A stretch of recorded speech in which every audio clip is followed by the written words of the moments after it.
So I just want to start out by acknowledging that we're standing on stolen black land. Sovereignty was never ceded. The land was taken through colonization and genocide. And I pay my respects to Wurundjeri elders, past, present, and emerging, to elders of the Ngawe land, where I was born, the Kaurna land, where I was raised, and the Gunung Mulumbaluk, where I currently live.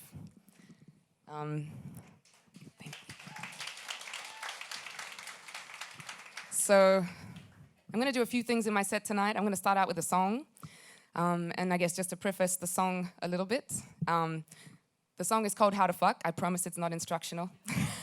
I guess the reason that I chose this song last minute during soundcheck tonight was that for me it represents many things. I guess music has always been a way that I processed a lot of things that I was going through. And as somebody who has been a victim of sexual assault more than once, somebody who's been in a relationship where domestic violence was perpetrated against me more than once, oftentimes my songs help me process issues that I've had with mistrust and abuse schemas and relationship trauma. So this song is, I've written it such that the verses seem to speak from the perspective of what I think the other partner was thinking, and then the chorus comes back to what I was feeling. And then as you noticed, as the song goes on, it gets a little muddled. So yeah, this is called How to Fuck.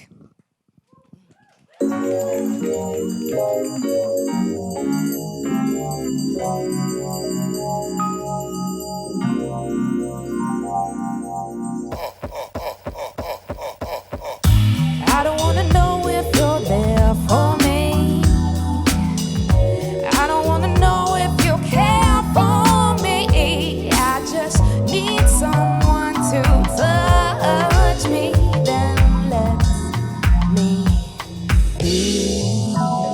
'Cause when I fall, it ain't always pleasurable.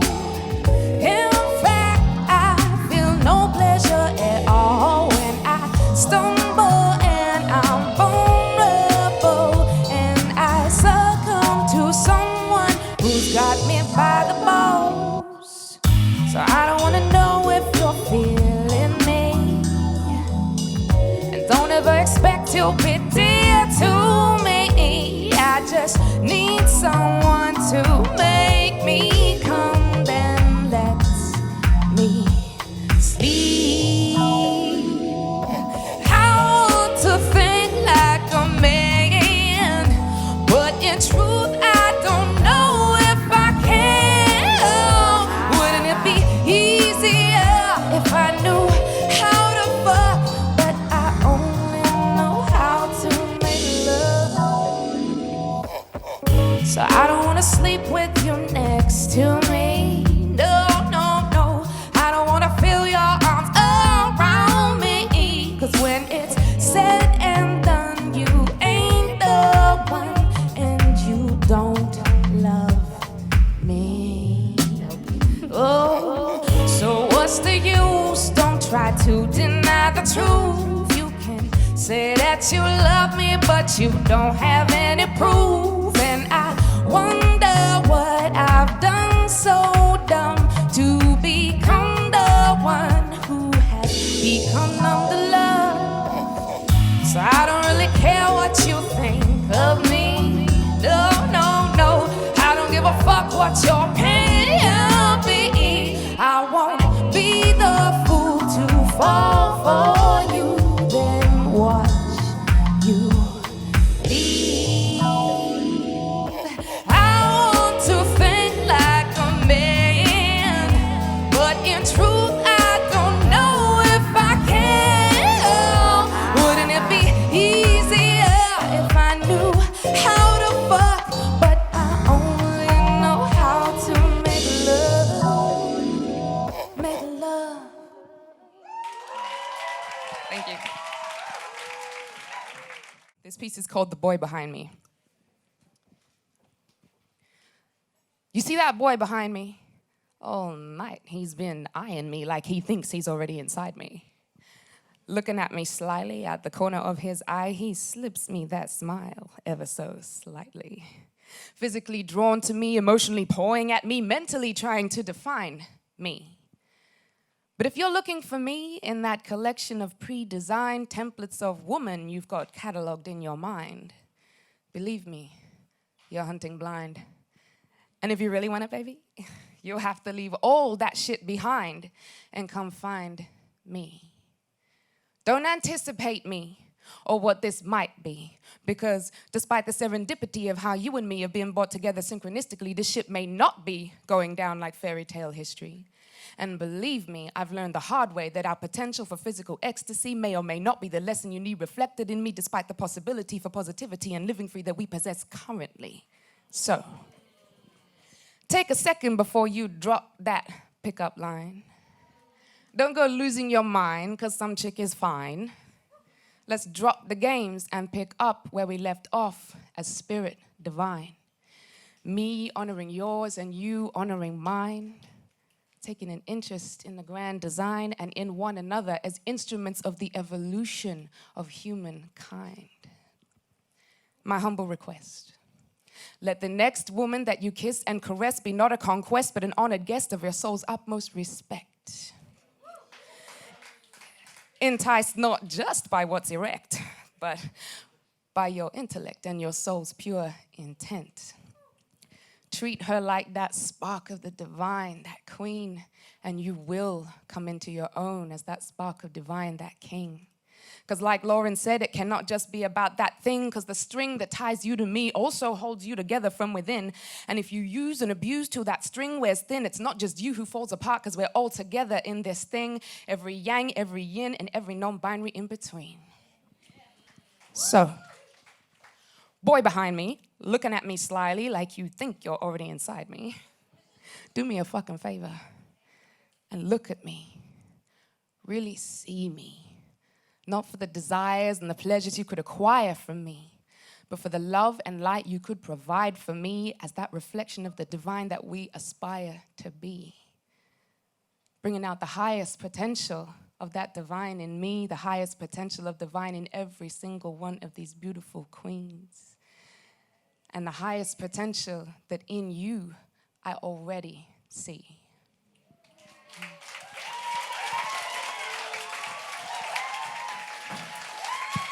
Thank you. I ain't done yet. That said, if you still want to try it out, baby, go ahead. Step to me, but step up not as that boy behind me. Step the fuck up and take your place as the equal beside me. This next track that I'm gonna do, as was the first one, produced by Mr. Motley, amazing local producer, also originally from the UK though. And I guess I've chosen this piece because it reflects a struggle that I've been through. I grew up with a parent who had an eating disorder. Up until the age 10, what I witnessed at the time, not understanding what it was a lot of self-hate, a lot of self-loathing, a lot of internalized standards of beauty that were very damaging. And as I became a teenager, I realized that despite my mother's greatest attempts to try and protect me from her illness and to try and send me a different direction, bombarding me with every piece of anti-anorexia propaganda she could possibly find, and to her credit, I'm so grateful that she did that. There were still things that came out from me growing up about my figure, my frame. To add to that, I was in the dance world, which at that time, in late 80s, early 90s, was a place where there was certain Eurocentric standards of beauty that really defined what a dancer looked like.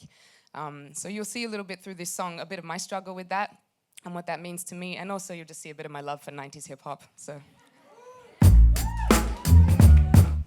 Me and my booty. Me and my booty have a love-hate relationship. Sometimes I love her and sometimes I hate the bitch. Boys say I owe her for all the love we get. Try buying me jeans and see how far you get.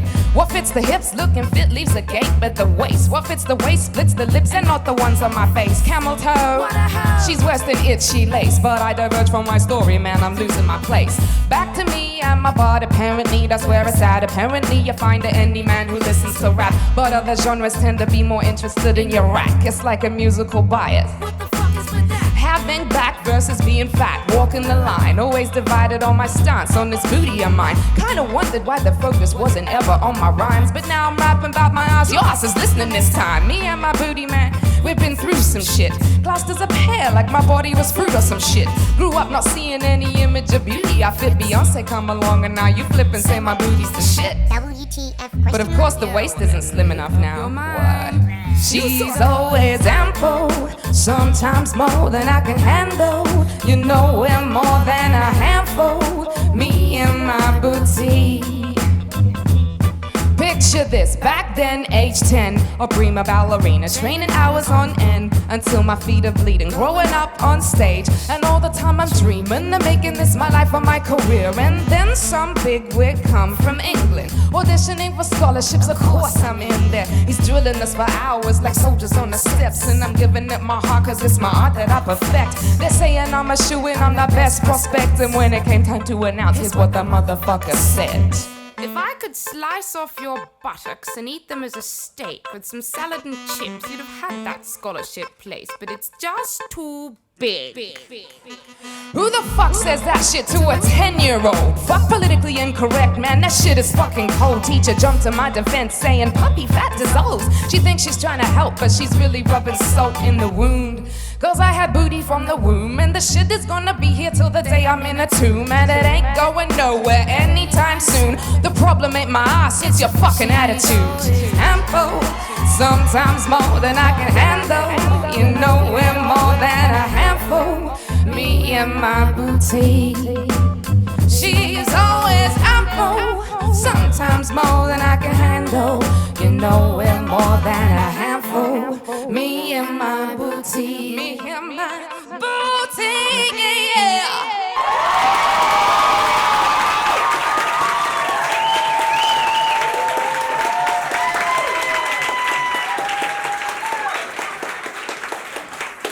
So, I've got one more piece for you.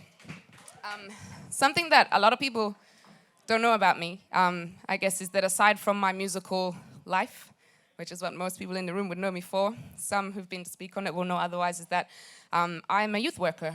And I, for 4 years, worked in the youth detention centre here in Melbourne, Parkville Youth Justice Precinct, working as a health case manager. Did a lot of drug and alcohol counselling with young people in custody. So I spent a lot of time actually in the prison with the young people in there. It was a fucked up place to work. There were a lot of issues in the environment, as you would have seen in the news. And I have several colleagues who have been diagnosed with PTSD from doing our job. Since leaving the job, some of them left because of their diagnosis. And a lot of mental health issues going on for the young people in the prison that I think are exacerbated by those types of environments. I guess this piece was a piece that I wrote a year into working in the prison. And reflecting on that now, there's so much more I would like to say. But I guess this piece is pretty difficult for me to get through at times, hence why I'm reading it from paper, because it's hard to put myself back in that headspace too often. It can be pretty full-on for me and emotional, so, you know, my eyeliner sucked tonight anyway, so if it disappears, it doesn't really matter. But I was particularly affected by working with a lot of the young men in that prison. The first year that I was working there, I was in remand units and saw a lot of things that I can never unsee. So this poem is called The Lost Boys. You're amazing. Thank you.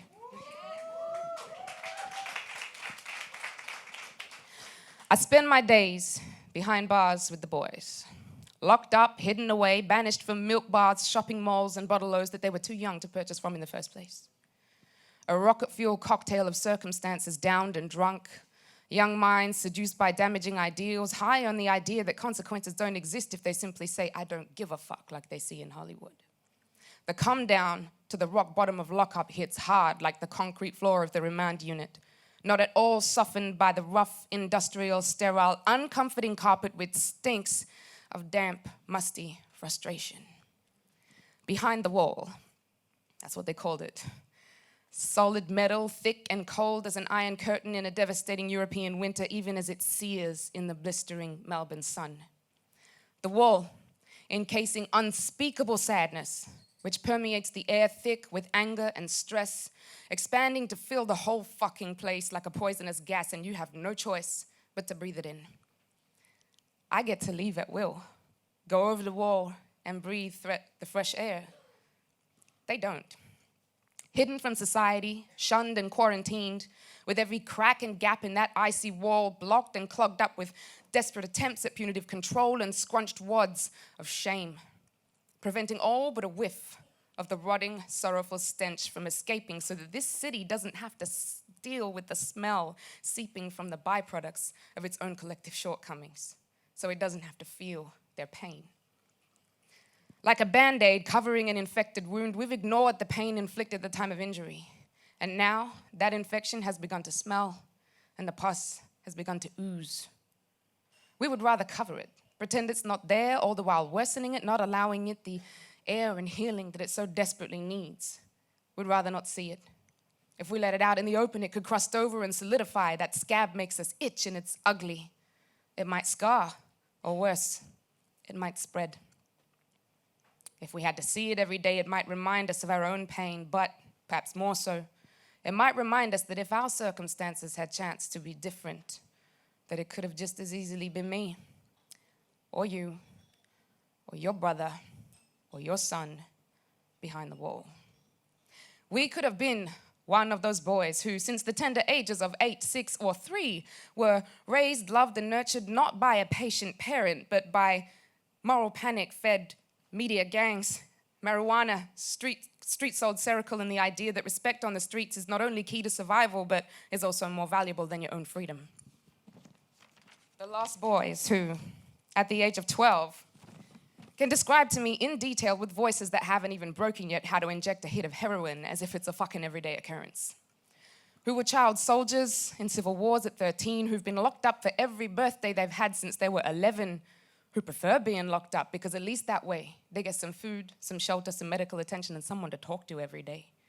Who survive by stealing baby formula for their dealer in exchange for drugs, money, and food, who only ever see their schizophrenic homeless father when they bump into him in the street begging for change, who steal cars thinking that it's not hurting anyone since rich people's insurance will cover it and there's no hope they'd ever be able to buy something like that for themselves because they're constantly told that they're a failure because they have no future since the system has failed them, and at 15 years old they still cannot read and write, so what is the point of ever fooling themselves into thinking they could ever have a nice car like that unless they steal it?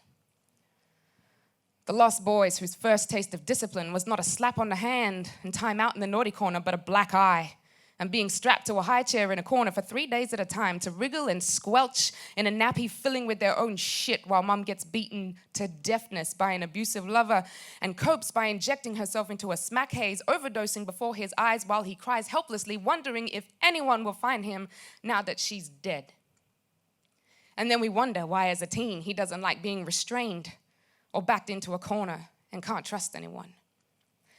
The lost boys who were never given the loving boundaries they needed and craved, the rules that showed that someone actually gave a fuck if they fucked up or not.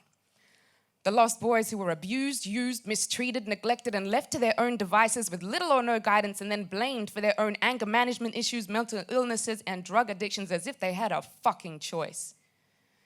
We demonized them as if they had a wealth of options but chose delinquency, chose rebellion, chose a bad reputation for the sake of being cool. We forget what led them there. We forget their trauma. We forget that they were born innocent, and we forget that they are still children. I saw the innocence in the face of a so-called nasty, violent gang member who I asked about his heroes. He appeared to me so shy and coy that he blushed and hid his head in his arms like a small child, getting shy before a crowd of doting aunties. Unable to mask his smile, laughing goofily, cowering like a toddler behind his mother's leg while loving family members try to tease him out and attempt to get him to play. I see you. There you are. Come on out. But we are not family. He is not a toddler, and this place is not a fucking game. When he answers, his heroes were MLK, Mandela, Muhammad Ali, Malcolm X.